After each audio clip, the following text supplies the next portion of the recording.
In multiple sclerosis, there's this form of the disease that just progresses quietly, relentlessly, kind of like a fire that's smoldering just out of sight. Today on The Explainer, we are breaking down a potential new therapy that takes a completely different shot at fighting that fire. Not with a flood of water, but with a targeted nasal spray. Okay, so here's our game plan. We're going to start by really understanding this smoldering MS problem. Then we'll dig into a brand new solution called foralumab and see how it works. We'll look at some really promising early data from patients, check out how it's being put to the ultimate test in a gold standard trial, and then we'll talk about what the path forward looks like for this potential new treatment. All right, first up, let's get a really clear picture of a challenge that has honestly stumped researchers for years. It's left a whole group of patients with worsening symptoms, but, well, no approved treatments at all. So we're talking about something called non-active secondary progressive MS, or SPMS. Just imagine this for a second. You're steadily getting worse, day by day, but when you go for an MRI, your scans look stable. There are no new signs of that inflammation doctors are trained to look for. It is an incredibly frustrating and difficult stage of the disease. And this is the kicker, there are none, approved therapies. This quote from Dr. Tarun Sankal really just hits the nail on the head. It perfectly captures this clinical dilemma. The whole phenomenon is called progression independent of relapse activity, or PIRA. And that smoldering fire analogy, that's exactly it. It's this low-level, hidden inflammation deep inside the central nervous system that current treatments just can't seem to touch. So, the big question is, how do you fight a fire that's hidden so deep inside the brain? Well, a new strategy is trying to do just that, using a surprisingly direct route.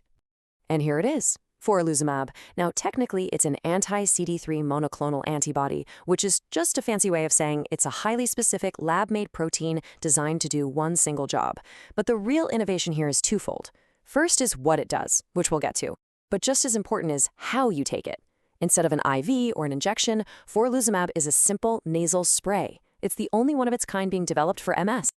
So here's how it's supposed to work. The nasal spray delivers the drug right to the immune tissue in your nasal passages. This then kicks into gear the production of these amazing anti-inflammatory cells called regulatory T cells, or TREGs. Think of these TREGs as a highly trained police force. They travel up to the brain and spinal cord to calm down the brain's own immune cells, called microglia, which are the main drivers of that smoldering inflammation. See, it's not about wiping out the immune system, it's about re-educating it. And this approach is a total departure from existing MS therapies. I mean, you look at drugs like ocrelizumab or siponimod, and they work in completely different ways, like taking out other immune cells or changing how they move around the body. They're given by IV or by mouth, and this is absolutely crucial. They are only approved for active forms of progressive MS. Foralumab just stands apart with its unique mechanism, that nasal delivery, and its specific focus on this non-active SPMS group that has no other options right now. Okay, a cool new idea is one thing, but the real question is, does it actually work in people? So let's look at the early clues from a small group of patients who got the drug through a pretty special program. Now, in what's called an open-label study with 10 patients with SPMS, the results were, frankly, striking. Get this. Every single patient, 100%, had their disability levels stabilize over the course of the study. A majority, 6 out of 10, actually saw an improvement in their fatigue, which, is one of the most draining symptoms of MS. And really important, there were 0 new inflammatory lesions on their MRIs. But this wasn't just about patients feeling better. The most critical finding came from what the researchers could actually see. Using these advanced PET scans, they looked inside the brain and found a significant drop in microglial activation. That's our smoldering fire. This was objective, biological proof that the drug was getting to its target and putting out those embers. The study's lead investigator, Dr. Tanuja Chitnis, really highlighted this amazing convergence of evidence. And that term in her quote, mucosal tolerance, that's the key.